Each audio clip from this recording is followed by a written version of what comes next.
It's Paul Bosco here, and welcome to another edition of What's Cooking. Today we're gonna make some chicken strips. I got a really simple recipe that I came up with. Just a few simple ingredients. You can prepare it ahead of time, come back, fry it up, and have some awesome chicken strips.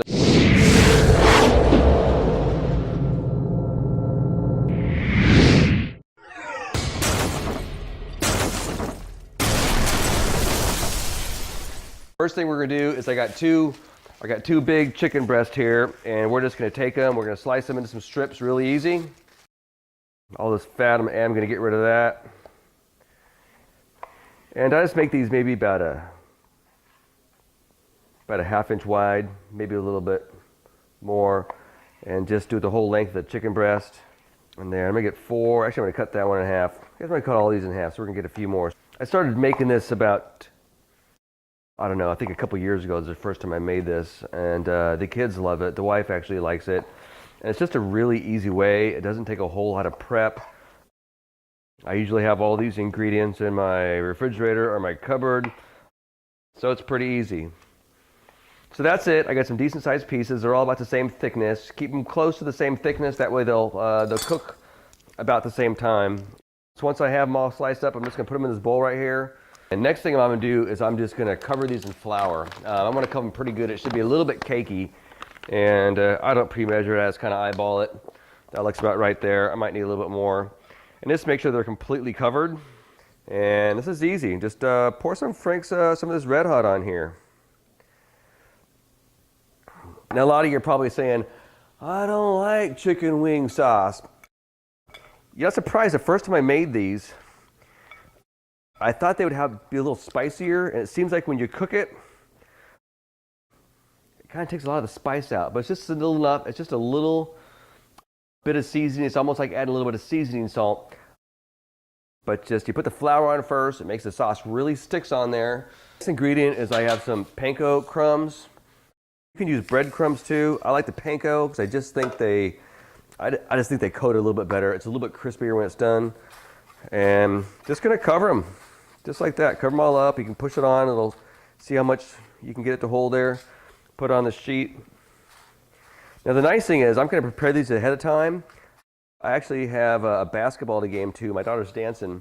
So I'm gonna prepare these ahead of time. Go watch my daughter dance at halftime at the basketball game. Come on in, all I gotta do is heat up my oil and they'll be ready in 10 minutes when I get back.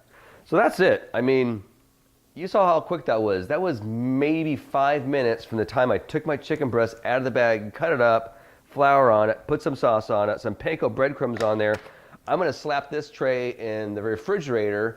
I'm gonna come back in about an hour and a half, 2 hours after my daughter dances at a high school basketball game, and then I'm gonna fry these up. They'll be ready about 10 minutes after I get home. Okay, so back from the basketball game, I'm gonna cook these suckers up. So this is just some vegetable oil.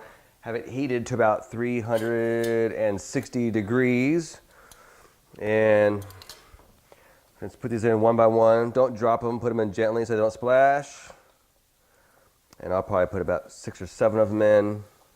Just put just enough oil in the pan so that they'll be covered completely. Actually, we're gonna get 8 of them there right now.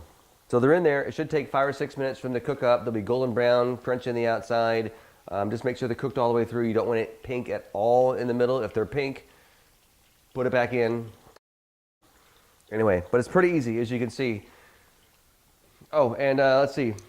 Oh, today's cooking beer, this is a Bell's Winter White Ale. It's a Belgian-inspired wheat ale, and it's, like I said, it's made by Bell's, made in Comstock, Michigan, and not bad for a white beer.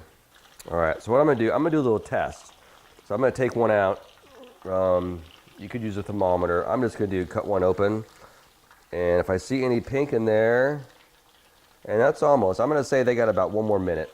All right, that should be about good. We'll take these off. Of course, they're hot, so don't burn yourself.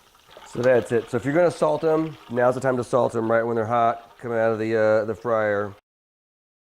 That's it. That's some homemade chicken strips. So thanks for watching today's episode. The chicken strips, I just can't emphasize just how easy they are. You really should give it a try. Quite honestly, I think you can probably make fresh homemade chicken strips faster than taking them out of your freezer and cooking them in the oven, and they're so much better.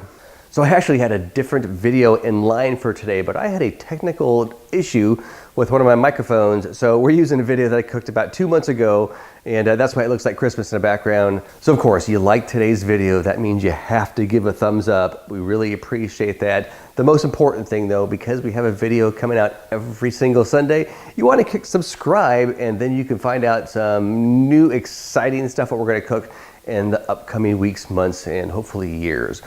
Again, thanks for tuning in. I'm Paul Bosco. You're watching What's Cooking. Ciao.